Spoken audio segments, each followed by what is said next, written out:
While the EKCO Factory in Southend was being expanded to accommodate the increasing demand for their television and radio receivers, a team of top lab engineers which included Sirell Drew, Henry Cox, P Graville, Ron Beavin, and Mike Skinner, were at the EKCO Factory in Malmesbury, Wiltshire, developing the guidance systems for two air-to-air infrared beam-riding missiles, the Fireflash for Fairey Aviation, and the Firestreak for de Havilland. Under the code name of Project Blue Sky, they were quoted at the time as being weapons of the highest lethality, and destined for the Hawker Hunter and Supermarine Swift jet aircraft. Air-launched anti-aircraft missile technology was still in its infancy, with a lock-on developed during the Second World War, where the host fighter would lock a very narrow radar beam projected from a separate air or ground-based source onto the aircraft to be attacked.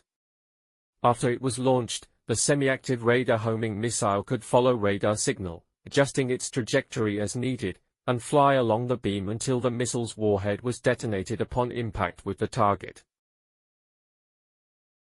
The Fireflash was the United Kingdom's first air-to-air guided missile to see service with the RAF.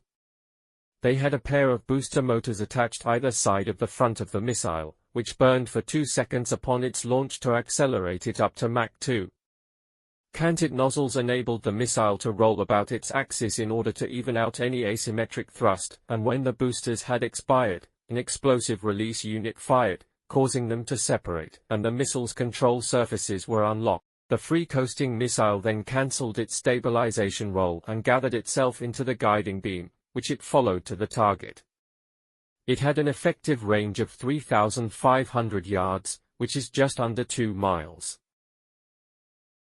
The steering of the Firestreak missile was accomplished by 4 rudders in a cruciform configuration. These were moved by 4 pairs of pneumatic servos, operated by solenoid valves. An air bottle, pressurized to 3,000 pounds per square inch, or 21,000 kilopascals, supplied air for the servos, and the air that spun the 3 air-blown gyroscopes in the missile's inertial navigation system.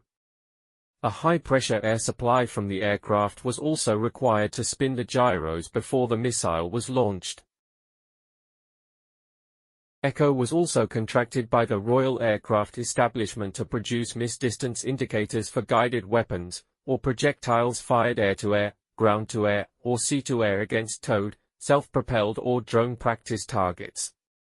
This led to a further contract for an electronic countermeasures suite under the project name Red Steer, for the trio of RAF V-bombers, the Avro Vulcan, the Vickers Valiant and the Handley Page Victor, which was being revised because the Cold War was at its height.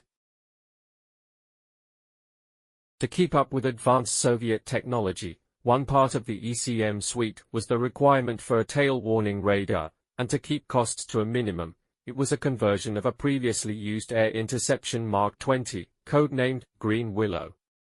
Interestingly, the operating frequency and the pulse repetition rate of the high-powered X-band system they designed and built remain secret to this day.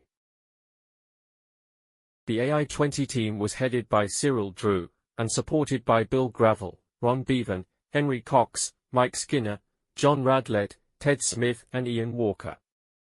Henry Cox also assisted John Yarrow with the strobe unit subsystem. Most power supplies, along with the transformers and wound products, were designed by Ian Walker and John Clark. Dave Gibbings and his team, which including Eric Alden, were responsible for the mechanical design, and Norman Wall, the television and radio designer at Southend, and his team were responsible for the intermediate frequency unit. Hugh Green, Harry Robinson and Tommy Morgan headed the waveguide design team, and Ray Reeves designed the Klystron control unit. The Radar Lab's draftsmen were under the leadership of section leader Jack Timms, together with Horace Fowler and Jim By. For secrecy, this section of the drawing office was partitioned from the main office, due to the secret nature of the work, and non-participating radar people were not permitted into the area. Gibbings had his own draftsmen assigned to him, one of who was Stan Seeger, later joined by Len Newborough. Sirell and his team's laboratory was set up in her ladyship's bedroom, as the room had the space to house the chassis of the equipment, which was mounted on a special rotatable jig, which in turn was on casters, as the equipment was physically larger than any unit made before, and was technically challenging. This laboratory also had an advantage of having large French-style window doors, which opened up a large area so the transmitter could be powered up and directed outside and over the top of the canteen into free space, although usually this power was put into a dummy load.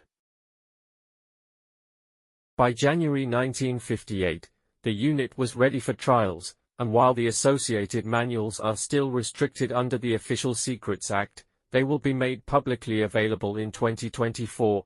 It demonstrated a 75% certainty of detecting a Hawker Hunter-size aircraft making a straight tail on approach at 10 nautical miles, with this increasing to 100% certainty of detection at 8 nautical miles.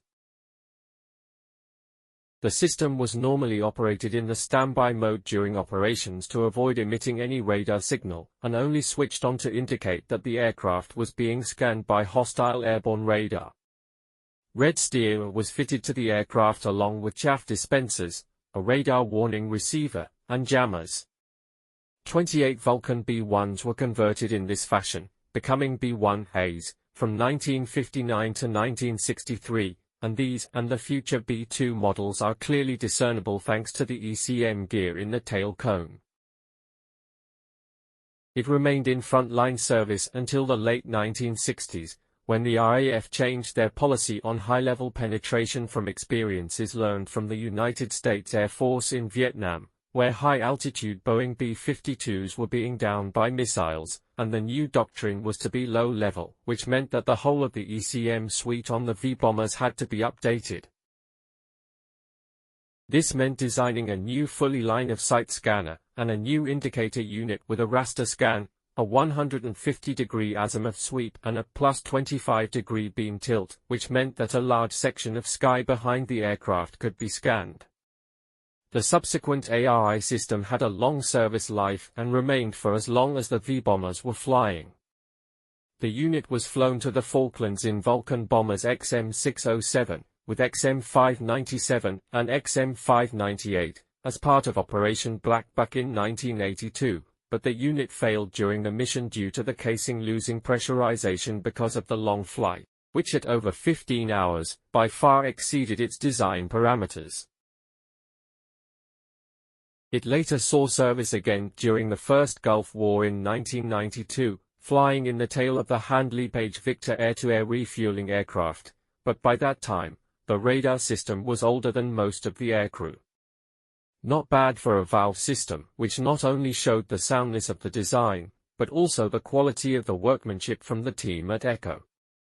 Red Steer was officially retired from service in 1994, and the units were either broken up or sold with the remaining Vulcans.